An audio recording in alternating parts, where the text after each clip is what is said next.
c'était gratuit.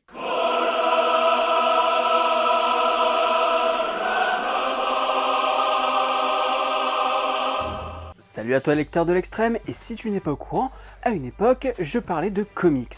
Non, ce n'est pas vrai. Et aujourd'hui, je vais te parler de la mini-série Dark Maul, une série dans Legends, c'est-à-dire que ce n'est pas canon au reste de la saga filmique. Comme ça, Disney peut faire croire que Star Wars invente des choses depuis le rachat, alors que ça va piocher dans les comics et les romans déjà existants. Bande de petits filous, ou gros FDP dans le langage actuel. Et en effet, je me suis procuré l'édition de chez Hachette, cette édition de merde avec la petite frise ici qui va bien et qu'il faut compléter. C'est-à-dire que tous les pigeons vont s'acheter toute la collection, même si les comics ne sont pas tous de qualité. Ce qui heureusement n'est pas mon cas.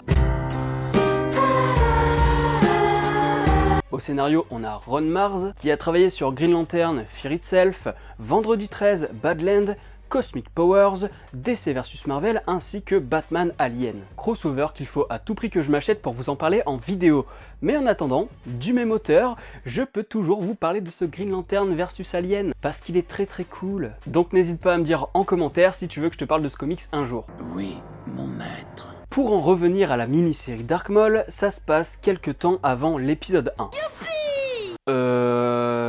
Ta gueule? Et honnêtement, c'est pas le scénario le plus dingue de l'univers Star Wars, c'est un peu Dark Maul qui doit aller casser la gueule à une guilde hors la loi. Voilà, ça se résume à ça. Après, contrairement à un Star Wars 9 qui part dans tous les sens, ici ça a le mérite d'être net et précis. Et puis, on apprend quand même certaines choses, comme le fait qu'il y a des sorcières puissantes qui puisent dans le côté obscur. Par contre, même s'il y a des références à l'univers filmique, c'est dommage parce que l'aspect politique est à peine effleuré. Finalement, on n'apprend pas grand chose, alors qu'on n'est pas loin du moment où il y a un embargo sur Naboo. Petite frustration là-dessus. Mais il y a des raccords sympathiques avec les films, comme le moment où Dark Maul traverse Coruscant. Coruscant, aucun fichier, Sauf que je le rappelle, ça, maintenant, c'est plus canon. Saloperie de souris de merde. Nous n'aurions pas dû accepter ce marché. Et Dark Maul parle, alors certes, depuis ce comics sorti en 2000, il y a eu Clone Wars et Star Wars Rebels, mais pour l'époque, c'était assez inédit. Surtout si, même aujourd'hui, tu n'as que l'épisode 1 en tête, ça fait vraiment bizarre. Donc on a un scénario qui n'est pas très intéressant si on veut en découvrir un peu plus sur l'univers, et c'est vraiment dommage parce que les Sith, c'est quand même des personnages qui sont captivants. Après, on peut constater la puissance de Dark Maul, pour qui la mission semble très facile, et l'intérêt de ce comics,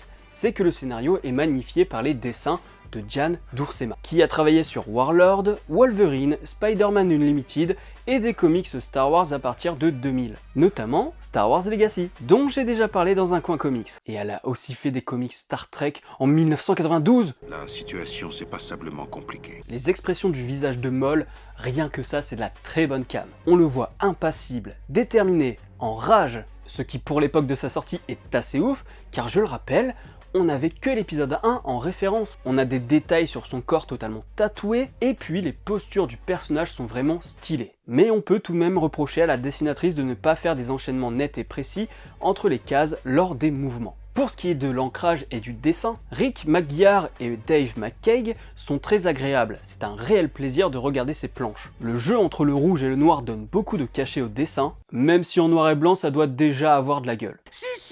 Si tu aimes Star Wars Dark Maul et le côté obscur, si tu aimes les histoires simples de tuerie, si tu aimes les planches stylisées avec des héros badass, ce comics est fait pour toi. C'est tout pour ce coin comics, j'espère que le retour de cette rubrique te fait plaisir. Promis, je vais essayer de le faire tous les mois. Pour me faire savoir que t'as kiffé le retour, rien de plus simple, un petit like, un commentaire et pourquoi pas un petit partage de la vidéo. Abonne-toi à la chaîne si ce n'est pas encore fait et n'oublie pas d'actionner la cloche pour être alerté des prochaines vidéos. Rejoins-moi sur Captain Watch, le réseau social de films et séries. Quant à moi, je te dis à la prochaine sur la toile. Salut. Tous ils se